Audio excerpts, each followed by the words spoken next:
দিনটা ছিল মঙ্গলবার দুপুরে কি কি রান্না করলাম সব কিছু তোমাদের সাথে শেয়ার করলাম। ভিডিওটা শেষ পর্যন্ত দেখো, মিস করো না। ফ্ল্যাশব্যাক।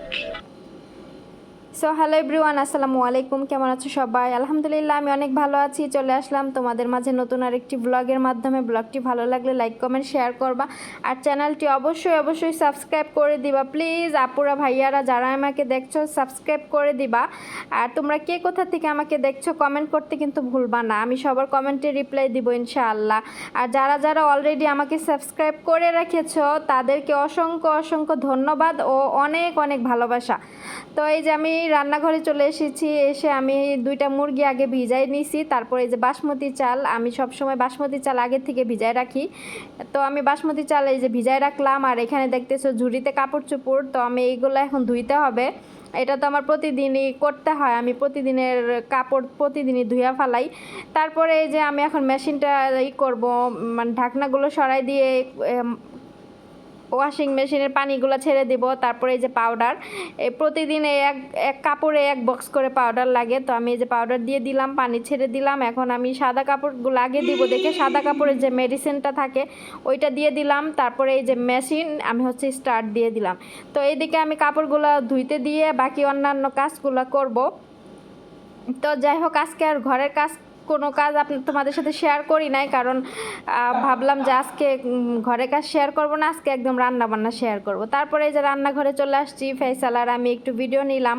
তারপরে এই যে এখন আমি আজকে রান্না করব খিচুড়ি আর মুরগির মাংস ভুনা। মানে সকাল থেকে আমার এরকম একটা খাবারের আইডিয়া মাথায় আসলো যে আজকে এইভাবে রান্না করি।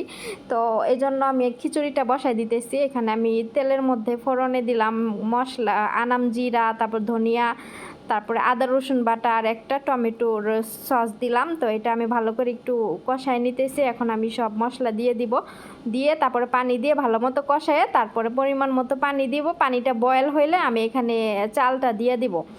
তো তো আমি খিচুড়ি এখানে কিন্তু খিচুড়ি ডাল ছাড়া রান্না করতেছি। আমাদের দেশে কিন্তু অনেক ধরনের ডাল দিয়ে থাকে, তাই না? কিন্তু এখানে ডাল নাই আমার বাসায়। অবশ্য বুটের ডাল দিলে দেওয়া যায়, কিন্তু বুটের ডাল নাই, শেষ হয়ে গেছে। আমি আগে এখানে খিচুড়ি রান্না করলে বুটের ডাল দিতাম, মানে বুটের ডাল দিয়ে খিচুড়ি রান্না করলে কিন্তু অনেক মজা লাগে। তো আজকে ডাল ছিল না, এই জন্য আমি বুটের ডাল দেই নাই। তো এই যে আমার চা হয়ে গেছে, পানি প্রায় একটু শুকানোর দিকে, আর একটু শুকাইলে আমি দমে বসাই দিব।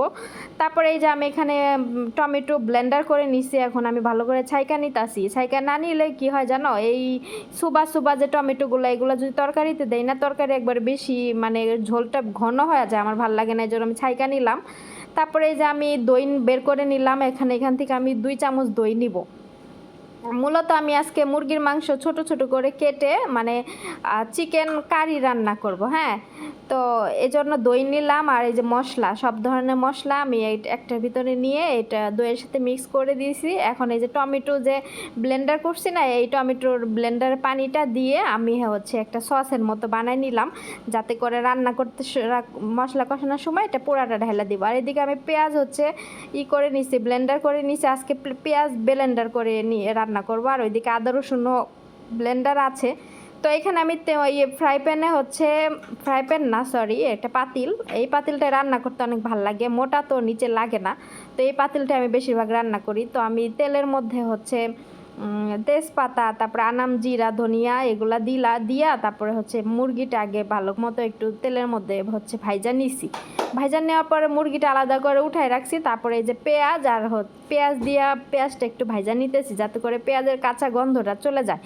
তারপরে এখানে আমি দিয়ে দিব আদা রসুন বাটা। তো আদা রসুন বাটা দিয়ে দিলাম। এখন আদা রসুন বাটা দিয়ে একটু ভালো মতো ভাইজা নিব, যাতে করে আদা রসুনেরও কিন্তু কাঁচা একটা গন্ধ থাকে, সেটাও চলে যায়। তো আজকে পেঁয়াজও ব্লেন্ডার করা, আদা রসুনও ব্লেন্ডার করা, দুইটা মিলে একসাথে ভালো করে ভাইজা নিতেছি, যাতে করে যে কাঁচা একটা গন্ধ এগুলা একদম চলে যায়। তারপরে এই যে সসটা বানাই রাখছি মশলার দই দিয়ে, তো এই সসটা এখন আমি এই মশলার মধ্যে ঢাইলা দিব ইয়ের মধ্যে। তো ঢাইলা দিয়ে অনেকক্ষণ কষাইতে হবে, মানে মনে করো যে মশলা অনেক কষাইতে হবে, মশলা না কষাইলে তরকারি রান্না ভালো হয় না। আমি এটা সবসময় করে থাকি, মানে আমি যাই রান্না করি না কেন আমি মশলাটা একটু ভালো মতো কষানোর চেষ্টা করি।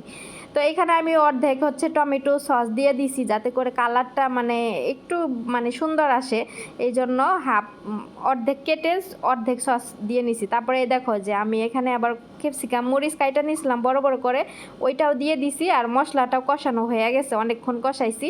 এখন যে আমি ভাইজা রাখছি মুরগিটা, এই মুরগিটা আমি হচ্ছে মুরগির মাংসগুলো এখানে দিয়ে দিলাম। এখন ভালো মতো আমি কষাবো, মানে যতক্ষণ পর্যন্ত এটা রান্না শেষ না হয় আমি কষাইতে থাকবো। মানে করো আমি এখানে কোনো পানি দেই নাই, কিন্তু পানি কিন্তু এমনিতেই উঠছে, হ্যাঁ ঢাকা দিয়েছে আর পানি উঠে গেছে।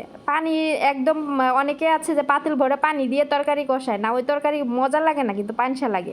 মশলার মধ্যে তরকারি কষাইলে ওই মশলাটা যে কোনো মাছ মাংস সবজির মধ্যে গেলে ওইটা মজা হয়। আর দেখো ফাইনাল লুকটা, আমার রান্না বান্না শেষ, দেখতে পাচ্ছ অনেক সুন্দর হয়েছে।